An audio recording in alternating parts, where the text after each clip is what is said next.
Hoš nešto poslušat svoju sestru. Pa ja uvijek tebe slušam. A pa moraš me slušat, pa kad sam starija. Hajmo sad za vikend za Grac. Žensko glavo, gdje nađe Grac? Pa znaš li gdje je Grac?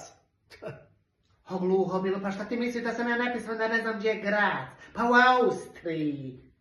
Gdje nađe Grac? Šta ćemo tamo? A pa znaš da imamo tamo rodbine, gluho bilo. Znaš koliko je tu kilometara ima? Daleko, bolan. A ma šta je daleko? Pa šta ste tu uvali u tu sećiju? Posmrdio se tu već.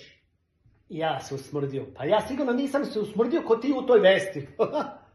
A pa znaš ti reći, pa nemoj da ti ja samom peglom ispeglam te klepave uši. Idemo i gotovo za Grac. Dobro, hajde, jesi ti navolila na moje uši. Ićemo, idemo za Grac i dobro je sad. Pa možda ima negdje muski da malo poigram, a najviše šigicale, a mi ne davaj moj klempo. Halo, smirte tvoje crve, šta se uzdigla? Sve ću ti reći Aliju, vićeš.